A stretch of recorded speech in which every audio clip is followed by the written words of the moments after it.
Welcome everyone to leveraging SBOM software bill of materials for ICS security. Looking forward to sharing some of this material and content with you guys. I appreciate everyone taking some time out of their day during DEF CON and this virtualized experience that we're all going through together. And I just really appreciate you guys attending this. So let's kind of jump into things. First off, just by way of introduction, my name is Tom Pace. I'm the co-founder and CEO of NetRise. We are a startup that is focused on providing visibility to a class of devices that has historically not had very good visibility within them. So things like IoT, ICS, networking devices, embedded systems, medical devices, things of that nature. So prior to that, I was the Global Vice President of Enterprise Solutions at Cylance, where I traveled the world, basically helping clients solve problems related to products, services, threat research, all manner of things. During that time also, I handled a ton of incident response engagements, specifically many regarding ransomware. So that garnered me a bunch of attention, and I ended up getting interviewed on 60 Minutes for some of the work that I did there, which was a really cool and fun experience. Prior to that, I worked at the Department of Energy doing industrial control system security and other security engineering things. And then before that, I worked at a bank. And then prior to that, I was in the Marine Corps, where I spent most of my time in the Middle East doing not cybersecurity things, essentially. So I've also done a bunch of things at RSA, Black Hat, other conferences of the like. So speaking of my time in Iraq, actually, it's always fun to share a picture of me and Chuck Norris over there in 2007. So it wasn't all so bad. It's a much younger and youthful looking version of myself. So from an agenda perspective, what is a software bill of materials? Then we'll go into market trends that are driving software bill of materials, like why now, why is it important now, what things have happened that are driving this adoption and need. Device risks associated with not having a software bill of materials, or risks that could be reduced by having one, attacks that have occurred and attack types.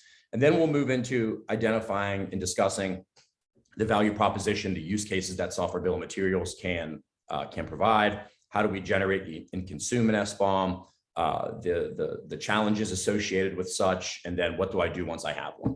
So to jump into it, a software bill of materials is basically a complete, formally structured list of components, libraries, modules that are required to build, which essentially would mean compile and link a given piece of software in the various supply chain relationships between them.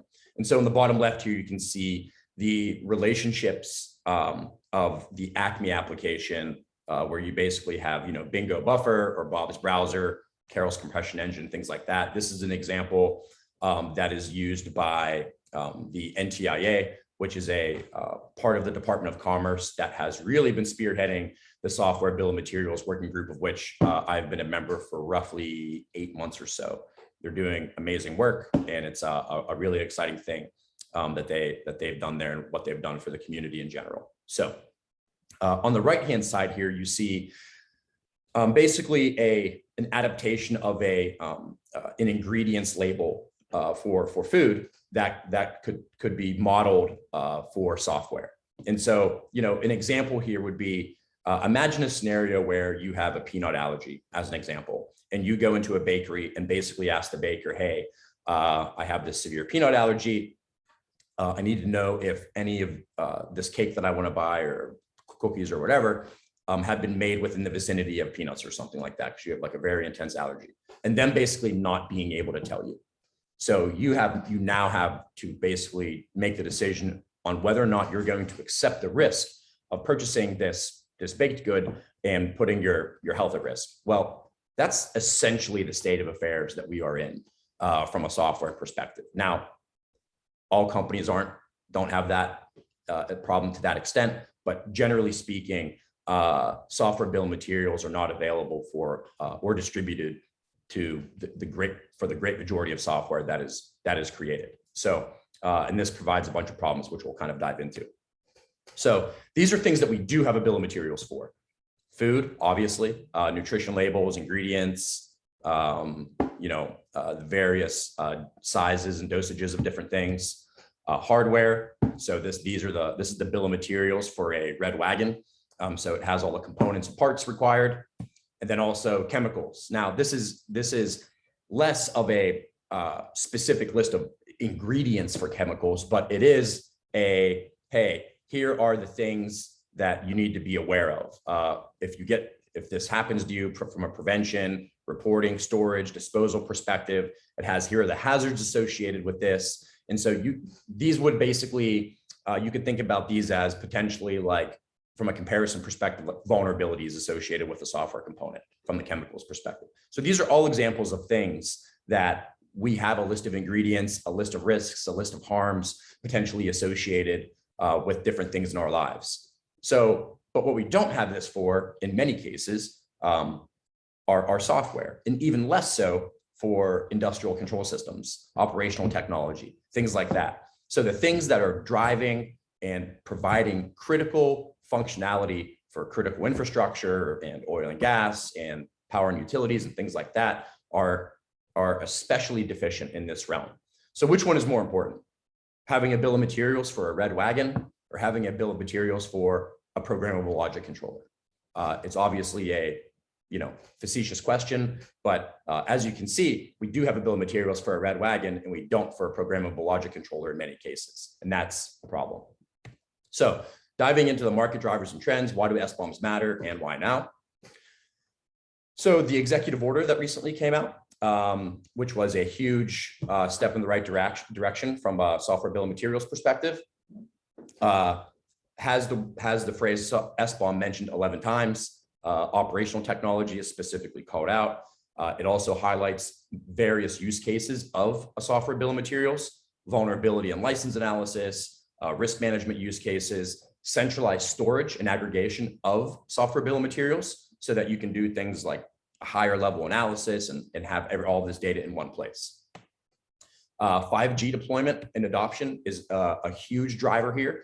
We're talking about a significant increase in overall telecommunications infrastructure that we're going to need visibility into, and that we traditionally don't have visibility into. So smart cities are going to be heavily reliant on this, and we know that there is an enormous push for that kind of technology in the cities. The infrastructure alone here is enormous to even just roll out 5G from a cell phone perspective, let alone all of the other things that people want to do from a smart cities perspective. So the other problem here is the adoption from 5G is going to be much faster than 4G, because there's a higher desire to gain the additional technical capabilities that 5G can provide.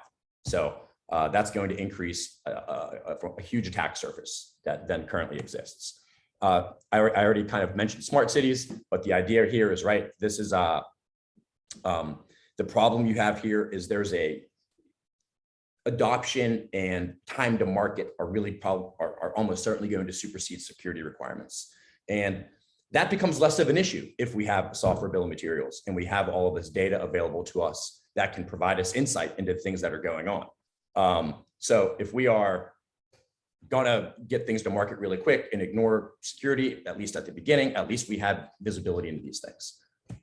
Digitization of manufacturing, like we are here, digital manufacturing exists. Obviously, this combination of cyber physical systems is a common trend that's being discussed very often.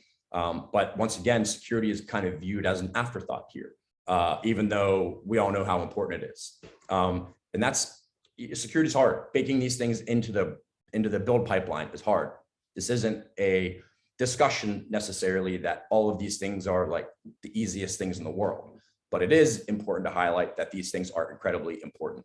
The manufacturing environment impacts that can potentially occur are huge here. I mean, you have something like the Colonial Gas Pipeline, which was not, the OT infrastructure was not compromised, but the OT infrastructure was made unavailable as a result of a IT compromise. And that dovetails into the last bullet there around IT and OT convergence. So even though the OT environment was not specifically compromised in that attack, it was still made unavailable, which clearly violates the CIA triad, specifically availability.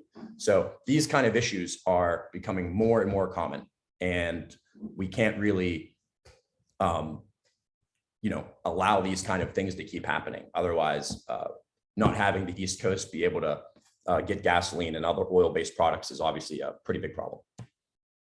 Legal, regulatory, and compliance issues. So there's a huge push here from a legal compliance perspective. You have the IoT Cybersecurity Improvement Act that got signed into law in December of 2020. You have the FDA using the Underwriters Laboratory standard 2900-1, which is a standard for medical devices, which can also be used for other device types as well. You have a handful of NIST special publications that approach the either IoT or firmware specifically, or other kinds of device types in specific environments in which this is a problem. And then you have international standards as well, like ISO, IEC, and ENISA as well. So from a device risk perspective, how are the market trends driving the risk of maintaining our current approach to device security? Now, we talked about this a bit already in terms of like more devices and things like that, but let's dive into a couple specific examples. So a real lack of visibility here. Now, if we're talking about firmware specifically, which is, I think, fair to say the overwhelming set of software that we need visibility in a software bill of materials for, especially related to ICS and operational technology. So the firmware and the devices that are being powered by firmware that are running these devices are often treated as a black box. So does a device exist, and where does it exist, are common use cases. That's important, obviously. That's why that's the critical security control number one. But this ignores the risk within the device itself. So it's great if we know where a device is and what it is and all of that, but we also need to understand what's on the inside. So we've been approaching this problem from an outside in, and we also need to approach this problem from an inside out. Also, fully updated firmware that's perfectly patched does not always indicate it is without risk. Whereas if you look at something like Windows, if you do have a fully patched Windows operating system, that does provide you a reasonable modicum of security. Like you can say, hey, all of the vulnerabilities that are at least known have been patched on my Windows operating system. Now, that doesn't prevent you against 0 days and all of those other things, of course, but for these kinds of devices, they're not even given that luxury, meaning there could be a litany of vulnerabilities that are very old, 5-10 years old, known as N days, and those are not patched and maintained in the same way as like a Windows operating system. And there's lots of reasons for that, but not having visibility into that is a big problem. Obviously, no bill of materials. Passing the risk to the manufacturer. I talked to a lot of people who mentioned to me, hey, we're passing the risk off to the manufacturer. Just to be totally frank, no, you're not. If you buy a device and are using that device, if you buy anything in the world, you have just chosen to accept that risk. To go back to the example around going into the bakery, if I buy that cupcake and I have a peanut allergy and there's peanuts in it or whatever, and I eat it, like the bakery doesn't get sick. I get sick. I chose to accept the risk. So this idea that we're passing the risk off to the manufacturer is just totally false. It's not what's happening. And we need to just stop saying that it is. And this to compare again to Microsoft. No one says, hey, we're just relying on Microsoft to make sure that nothing bad happens here. We spend millions of dollars installing agent after agent after agent on these operating systems to provide visibility, provide telemetry, and give us an idea of the overall risk posture of a given computer. But we don't do the same thing for these kinds of devices. Now, you can't install agents on all these devices and things like that, but there are things that you can do. And so that's the important piece. So this just kind of highlights what I kind of just mentioned around traditional endpoints versus ICS endpoints. This is not an exhaustive list in either column, but the point being, you have a lot more options to provide a lot more visibility on a traditional endpoint than you do an industrial control system endpoint.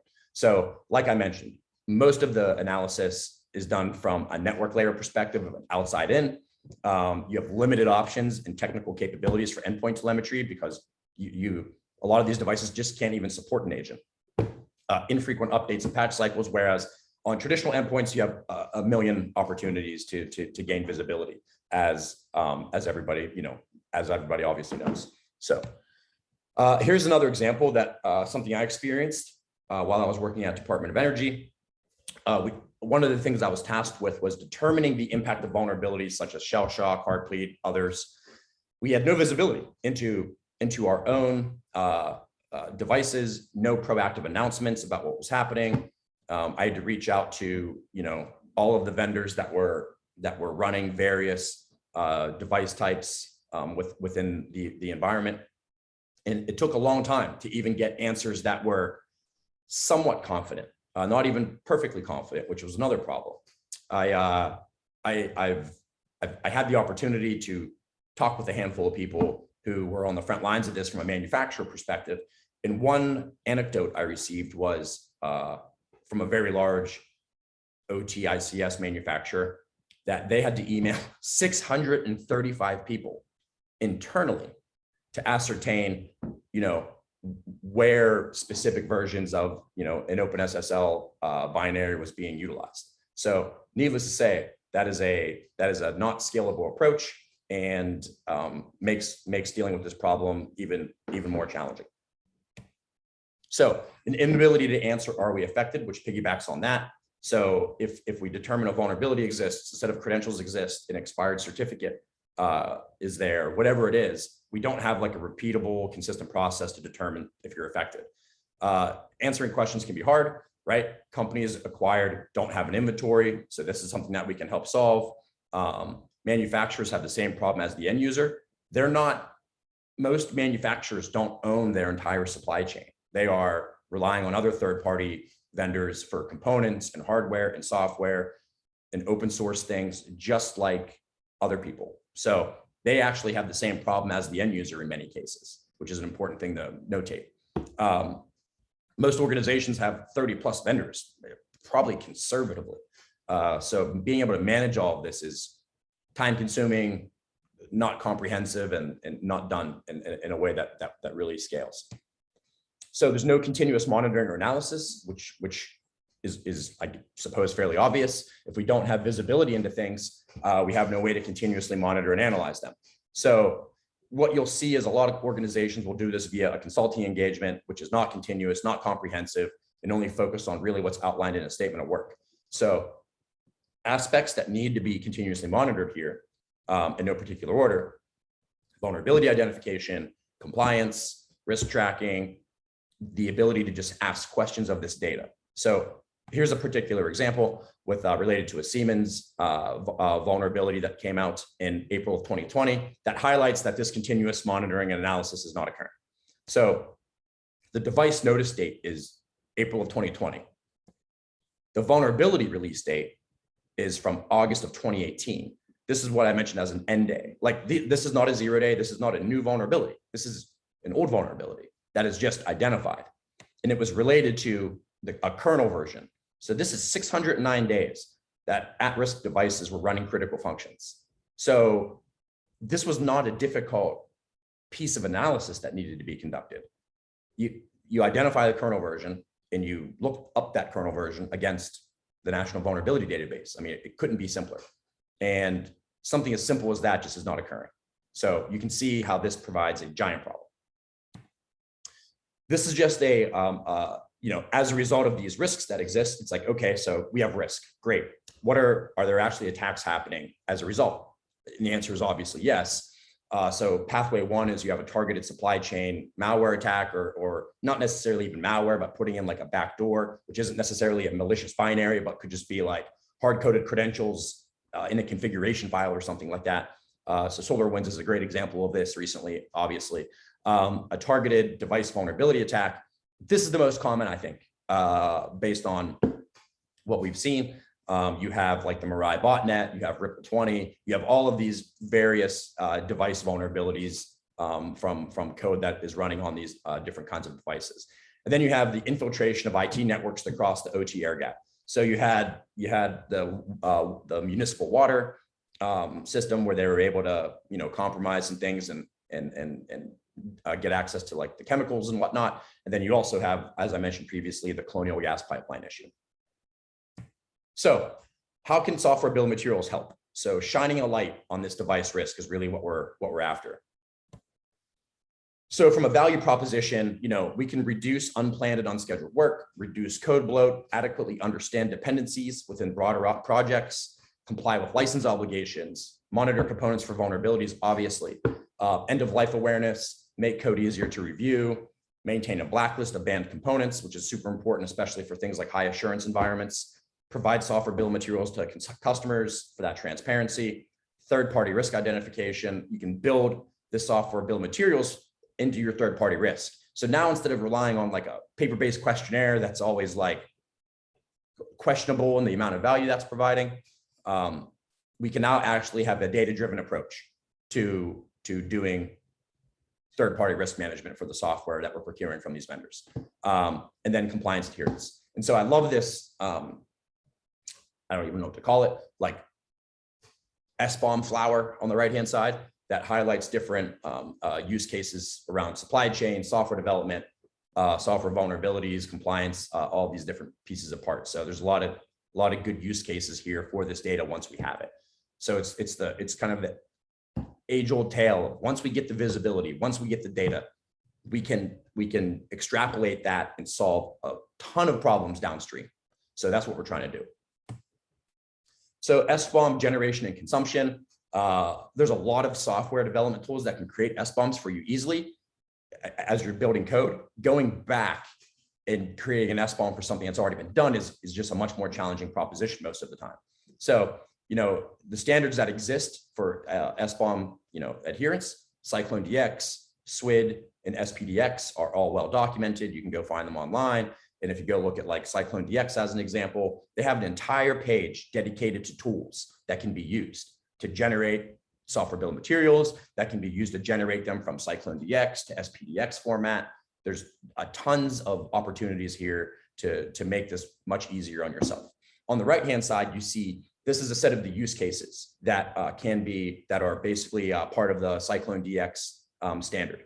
So in whatever ones you can fill in, great. And whatever ones you can't, prioritize them based on the needs of what your customers are asking for. So this is similar to like the food label piece I talked about earlier, where it's like, here's the contents, but not necessarily like the recipe or proprietary blend, which is would be a problem. So from a challenges perspective here, a software bill of materials is not a panacea. We're not solving all the problems. It's another set of data that we can leverage to help identify risk, provide visibility, and reduce the likelihood of a problem happening. And allows us to be more proactive in terms of identifying risk and mitigating or eliminating it as best we can. So this is not a preventative security control, right? All security controls don't need to be preventative. So if you don't have visibility into something, you definitely aren't going to be able to prevent it. So it's important to get this visibility first, and then hopefully something from the data that we can gather here can be integrated with or tied into something else that can help prevent, some malicious activity from occurring. And it's important to realize, right? Security logs or logs in general aren't preventative. Vulnerability scans are not preventative. Data lakes are not preventative. SIMs are not preventative, but we all have them. We all spend a ton of money on them. And so all that is we're really mentioning here is getting the data for these kind of devices is probably more important in most cases than some of the other devices that we're getting data for. So let's do it. Legacy equipment's a challenge, right? You might only have compiled code. So access to source might not be possible for a million different reasons. And so component identification and things like that can be really challenging when it comes to generating a software bill of materials here. But it doesn't need to be perfect, right? Perfect is the enemy of good. And so it's important to make steps or take steps, iterate, make things better over time. And if something can't be perfect, that doesn't mean we shouldn't do it.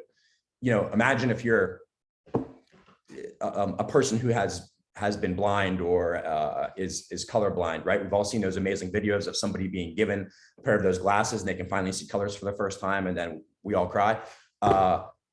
that's what we want to do here, is basically give visibility, give people a set of glasses that allows them to see what's going on within these devices serving critical functions in their environment.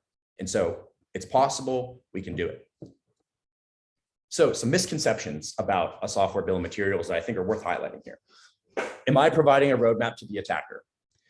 So operating under the assumption that attackers can't acquire this data on their own is just totally inaccurate. In reality, what we're doing here is not providing a roadmap for the defender. So we're putting roadblocks in front of the defender, whereas the attacker can go get this data. So it's actually the opposite of this. SBOMs level this playing field to some extent. Is this intellectual property disclosure? The answer to this is no. We're not providing proprietary source code or anything like that. These software components are just a piece of the puzzle that allow organizations to identify risk and understand what they need to defend and what they have. Will this increase my licensing costs? So this awareness allows manufacturers to address unknown licensing commitments. It allows them to address these issues in a proactive manner, not reactive. Gives them the visibility to make good decisions ahead of time through fees or more favorable terms. It also helps the end users and end clients ensure that they have compliant things. So it's kind of a win-win-win for everybody from that perspective. So I have a software bill of materials, now what? So a bunch of things we can do here. As I mentioned, once we have this data, the use cases for it are pretty infinite. Enrichment of the data with other sources, third-party sources, vulnerability data, threat intelligence data, things like Shodan, like you name it. Operationalize the data. We can send this data to a SIM for triaging. We can make it part of our vulnerability management process. We can integrate this data with a SOAR platform. We can integrate this data if we're the manufacturer into like our CI/CD pipeline. If a critical vulnerability is identified, then open JIRA issue, whatever. I mean, the logic we can think of and build out is a lot. So make decisions based on visibility that was previously impossible or incredibly difficult to ascertain is the biggest one.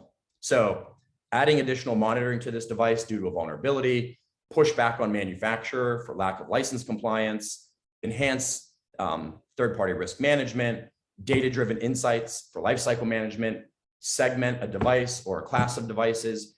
You now have data to drive better decision-making regarding these kinds of devices. And that's what we're really after. So this is what you can do once this is done.